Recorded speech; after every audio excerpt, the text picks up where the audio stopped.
and welcome to the Publish Club podcast.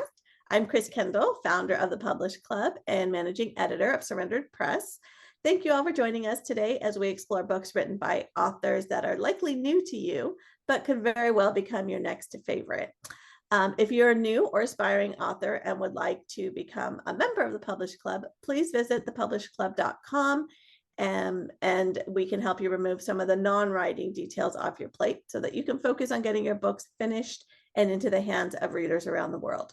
And if you're a reader, I hope you'll check out these books we're going to be talking about today. And so let's just go ahead and get started. Today, my guest is Natalia Hooker. Hi, Natalia. Hi, lovely to be here today. Thanks for inviting me. Of course, of course. So Natalia, please introduce yourself and tell us a little bit about your books. Yeah, so I'm from Australia. At the moment, I'm based in Barcelona. And I worked in publishing for many, many years. And the first book that I actually published was a huge book. I'll show you here. It was this massive biography, and it was a bit like doing a PhD, and it involved so many papers. And I loved the whole process, but I just thought it doesn't have to be so complicated, does it? So then I started with children's books, and I actually love them because they involve all the same process, creative, beautiful illustrations. And the topic that I decided I really wanted to focus on for children was to teach them about the world, because I've lived on 7 different continents, lots of major cities around the world. And I just thought, how fantastic if children from a young age just become familiar with the names of different countries and cities and the local cuisine, all of the things that come with the culture. So this is one of the books. There's 10 of them now. It's Misha, the Traveling Puppy. And this is the ABC title. So it's A for Australia, B for Brazil, C for China. This one's written in rhyme. And they all start with a map of the world. I think our little friend has come to visit. That's all right. So you can see the map. And Misha's this cute little dog, and she knows everything, and she has these little friends, and her little friends have all got their quirks. Basil is this. Where is Basil? He is here painting in France, and yeah, he's a gorgeous bichon frise. He's always hungry, and he's from England. And anyway, so there's a little cat from Mexico and another dog from America, and they all have these incredible adventures together. And I've expanded it also into some colouring books. And most of the books are just one country. So this is Mexico, for example. We've got America here. And America's a lot of fun, actually. It focuses on sizes, this one. So, yeah, and it's a cross-country. You go Route 66, traveling from California, where Chris is, and over to New York, where she lands on the 4th of July, and her friend has 10 puppies. So, yeah, so it's like a celebration, and Misha's visiting her friend as she's just given birth to these 10 gorgeous little puppy dogs. So, yeah, and she learns all about America along the way. And, of course, the child learns about America at the same time. That is so cute. Yeah, every adventure's different. And all of them are kind of based on things that I've done during my travels. So vicarious adventures through Misha. Yeah, wow, those are adorable. Okay, so what is the age range for those kind of books? Is that like between 3 and 7 mainly? I mean, 8-year-olds still definitely like it, and I find with the older children they just love to read it. Yeah. So I've had a lot of friends, like the older siblings reading to the younger sibling and all that. They actually love to read it as well. But when they're super small, they just love the dogs and characters. Yeah.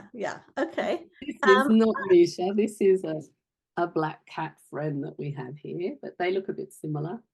Yeah. Cute. Oh, fun. So do you have a dog too that the puppy is Yeah, after? well, Mishi, the doggy, she's no longer with us. She was 16. Oh wow. Okay. Yeah, but Oh, oh my gosh, she in these books, she's got a red travel bag like this, and she really did have her red travel bag, and she did travel to so many countries in her life. She would always sit with me on the plane. She would have her own seat usually, or be at my feet. But yeah, she was the real traveling puppy. Uh, aw. And she lives on forever in your books. Yeah, and what happened is that cat that you saw that's black, I actually found her at my daughter's school literally just a few weeks before Misha passed away. So I sort of feel like this black Yeah. pet theme is carrying through. So she Okay. hasn't really, she's just now a cat. Yeah. Okay, well that's great. Oh, that's such a nice way. I think that's the best part of books, especially kids books, when they they really mean something and they, help you like create a legacy for something that's important to you. So that's really cool. Yes. No, and I really feel the parents just love the fact that the children are learning about the country's geography. You've got the map, you know, in Mexico, they learn about the tacos and they see the mariachi singing and all of this. So particularly, I think, during the pandemic, things like that, it was really nice that children are having little adventures. Yeah, definitely. Okay, and so they're all so the first one, Misha and the Traveling Puppy, that was an ABC book. And then the others are Yes. mostly storybooks. Yeah, yeah, exactly. Because the ABC is more learning about the alphabet and different countries, Australia through to Zimbabwe. And then there's 7 storybooks. One of them's actually Christmas. And that's it's Christmas in Europe. So it's Finland. It's the northern part of Finland, Lapland. Yep, Um, yep. and that's a really lovely Where story. Santa really lives.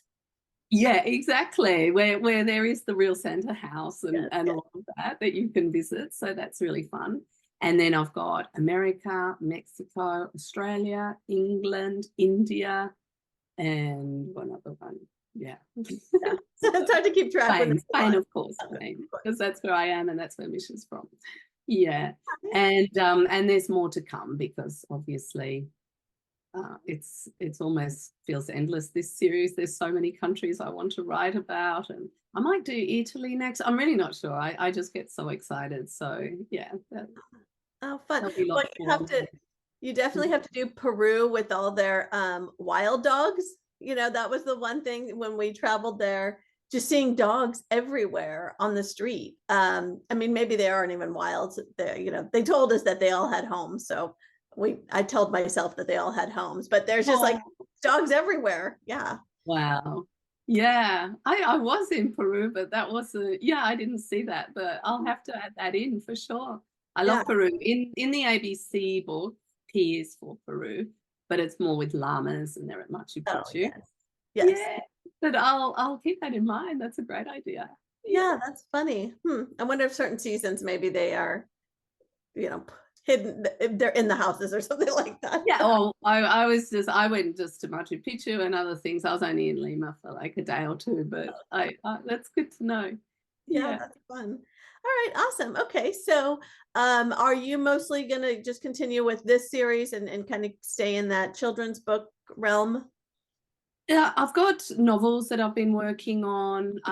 Yeah, I like working in many different genres, and I've got another couple of children's books that I've published. One's Wishicon, which is like a little poem wishing for the world to be really good. It was written during the pandemic. It was like a video that went around, and then it was created into a book. Beautiful illustrations, actually by an Argentinian illustrator. And then this is a gorgeous book too. This is for 0 to 3. This is really early stage, and it's like Called Are You? different animals, and you say, "Are you a playful puppy dog?" And it's sort of like a role play book that you do with small child. Yeah. And it's a lovely illustrator from Poland who did this, and I really enjoy her artwork. she's doing really well actually. So this was really cute. Are you a tummy tickling bear? And then you can Yeah. just imagine Oh, cuddling very your child's tummy, and then in the end it's like, no, you're my baby. And yeah. yeah, Oh, yeah. So yeah, there'll be lots more books and so many more ideas. I think a cat book now is going to be coming, because now I'm on my cat theme. So all right. So if we want to buy some of these books, I definitely can see that RU book being a great like baby shower gift for oh, that good. newborn. Yeah. Where can I find them? Yes, well, one good way to see where all of my books are is on Goodreads. So if you just Google Goodreads Natalia Hooker, all of the books come up. And then on Amazon, obviously they're all there. And what I did is all of these children's books, they've all been done as special editions, and then it comes with colouring pages as well, because I found that children, because I visit schools and do other things, and it just gives them that little bit of extra, interactivity. And so that's really nice. So do look out for the special edition. It doesn't make the book any more expensive, but then you also get the pleasure of the colouring pages, which are really nice. Oh, Yeah. that's fun. Yeah, that's really cute. All I'll right. see if I can. Oh yeah. Well, my daughter has been painting them, but you can see the colouring. Filling them And in. then one without the colour on it. Yeah. Oh, cute. So That's it's actually a whole coloring book. yeah, no, it's just 6 pages at the end. So you get the Oh, storybook, oh, and then it's just 6 pages at the end. It's just been added in because it doesn't change anything with the print right, price right. or Yeah, whatever. yeah. But I just thought, oh, I might as well do that, Oh, because that's a great idea. yeah, and then that's what I did. But they do have a special edition stamp. So make sure you look for those ones. That's what I suggest. And yeah, Oh, and you smart. find them all. And I've also got like a angel journal with sort of daily affirmations. Some children like it. I would say 10 plus, but it's really more for adults. Right. And obviously the big biography that was my first book, and then more titles coming. Yeah. Well, very exciting. I love seeing these cute books that will, engage little ones and hopefully instill a love of reading as they grow up. So that's it. That's really cool.